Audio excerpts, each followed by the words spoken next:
बढ़ते आगे, बीजेपी के राष्ट्रीय अध्यक्ष जेपी नड्डा के कांगड़ा प्रवास का आज दूसरा दिन है और अब से थोड़ी देर बाद वो लोकसभा चुनाव क्लस्टर बैठक की अध्यक्षता करने वाले हैं। प्रदेश भर के चुनिंदा 140 कद्दावर भाजपा नेताओं, प्रतिनिधियों और पदाधिकारियों को इस बैठक के लिए बुलाया गया है।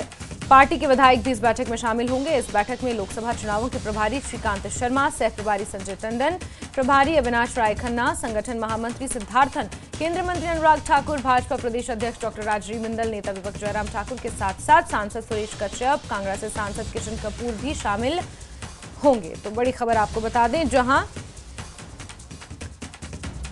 जेपी नड्डा 2 दिवसीय कांगड़ा के दौरे पर पहुंचे हुए हैं। अब से कुछ ही देर बाद एक महत्वपूर्ण बैठक वो करने वाले हैं, जिसमें बीजेपी के लगभग 140 प्रदेश के नेता और उनमें से कई कद्दावर नेता इस बैठक में खास तौर पर शिरकत करेंगे।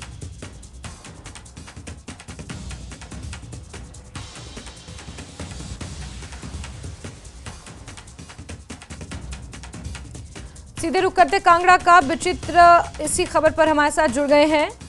विचित्र, जेपी नड्डा के दौरे का आज ये दूसरा दिन है और ये दूसरे दिन का दौरा अपने आप में बेहद महत्वपूर्ण, क्योंकि एक बड़ी बैठक यहां पर तमाम भाजपा के नेताओं की होने वाली है और संभवतः ये माना जा रहा है कि चेहरों पर मंथन हो सकता है और लोकसभा चुनाव को लेकर कुछ ठोस रणनीति यहां पर तय की जा सकती है। विचित्र, जाशुन, आपने बिल्कुल सही कहा है, क्योंकि लोकसभा के चुनावों की आहट जो है वो शुरू हो चुकी है और उसके मद्देनजर जो है वो खुद भाजपा के राष्ट्रीय अध्यक्ष, जो कि जिनका गृह राज्य भी है हिमाचल प्रदेश, उन्होंने ही आकर जो है यहाँ पर मोर्चा संभाला है। इसलिए क्योंकि माजी में जो लॉसेस जो है वो भारतीय जनता पार्टी को यहाँ पर हुए हैं, वो भी ऐसे मौके पर जब भारतीय जनता पार्टी की यहाँ पर सरकार थी। जैसा कि हम लोग लगातार एक बात को दोहरा रहे हैं कि साल 2019 में जब लोकसभा के चुनाव हुए थे यहाँ पर, तो लैंडस्लाइड विक्ट्री हुई थी। यहाँ से 4 सीटें जो है वो भाजपा ने अपनी झोली में डाली थी और उस वक्त जो है वो सरकार भी भारतीय जनता पार्टी की थी प्रदेश में। तो निश्चित तौर पर जो है वो उसका फायदा तो मिला ही मिला, साथ ही साथ जो है जो सोचा नहीं था उससे भी बियॉन्ड जो है वो रिजल्ट्स यहां पर आए थे। क्योंकि लैंडस्लाइड हम इसलिए कह रहे हैं क्योंकि किसी ने नहीं सोचा था कि 3.5-4.5 लाख तक जो है वो जीत का मार्जिन हो सकता है, लेकिन उस तरह का मार्जिन हिमाचल प्रदेश में चारों की चारों सीटों पर देखने को मिला था। इससे जो है अति उत्साह में जो है भारतीय जनता पार्टी आ चुकी थी और उसके बाद जब उपचुनाव हुए तो हालात उसके टोटली ही विपरीत चले गए। एक संसदीय सीट तक को भारतीय जनता पार्टी जो है उस वक्त नहीं बचा पाई थी। 3 विधानसभा के चुनाव हुए थे, उसमें भी वो हार गई थी, जबकि सरकार भारतीय जनता पार्टी की थी। उसके बाद सरकार ने ये कहा और इस पर मंथन भी किया। उसके बाद उन्होंने ये भी विचार किया कि ये निश्चित तौर पर जो है वो अति उत्साह में थे, इसलिए जो है उपचुनाव हारे हैं। लेकिन मिशन रिपीट का नारा तुरंत बाद दे दिया गया और विधानसभा चुनावों की तैयारियां भी उनकी ओर से शुरू कर दी गई। लेकिन नतीजा क्या रहा? उस वक्त भी भारतीय जनता पार्टी के जो राष्ट्रीय अध्यक्ष थे जेपी नड्डा, वो उस वक्त उतना फोकस नहीं थे हिमाचल प्रदेश में, क्योंकि उनको लगता था कि कहीं ना कहीं हिमाचल प्रदेश के जो नेता लोग हैं, उनके भारतीय जनता पार्टी के जो बड़े पदाधिकारी हैं, वो तमाम सारी चीजों को संभाल लेंगे, लेकिन वो संभाल नहीं पाए। इसके बावजूद आज अगर स्थिति को देखा जाए तो कहीं ना कहीं भाजपा के जो ये राष्ट्रीय अध्यक्ष है जेपी नड्डा, वो ये समझ चुके हैं कि अपने ही गृह क्षेत्र में, अपने ही राज्य में अगर पैठ बनानी है, जनता तक पहुंचना है, तो उन्हें खुद जो है वो मोर्चा संभालना पड़ेगा। तो वो मोर्चा संभालते हुए हम जेपी नड्डा को यहां पर देख पा रहे हैं, क्योंकि बीते कल जिस तरह से रैली हुई है, जिस तरह से रोड शो हुआ है उनके उसके बाद जो है जिस तरह से यहां पर जन सम्मेलन हुआ है, तो जन सम्मेलन में उन्होंने गांव बाल बच्चों तक की उन्होंने वो बात करी है। सड़क, पानी, बिजली तक की बात उन्होंने करी है कि बिजली कल तक चली जाती थी, अब जो है वो बिजली आ रही है, ये सब कैसे हुआ। सड़कें आपके गांव घर द्वार तक हम लोग ने पहुंचाई है, किसने पहुंचाई है। उन्होंने ये तक भी बताया कि जिस तरह से यहां मौजूदा सरकार ये कह रही है कि प्राकृतिक आपदा में उन्होंने कुछ नहीं किया। उन्होंने गिनवाया कि कैसे उन्होंने 1762 करोड़ रुपए का जो केंद्र से जो है वो अलग से राहत बजट जो है इनको मुहैया करवाया है। इसके अलावा जो प्राकृतिक आपदा में घर जो है वो डैमेजेस हुए हैं, उनको भी अलग से जो है उसके लिए एक प्रधानमंत्री आवास योजना के तहत जो उसका प्रावधान इन्होंने किया है।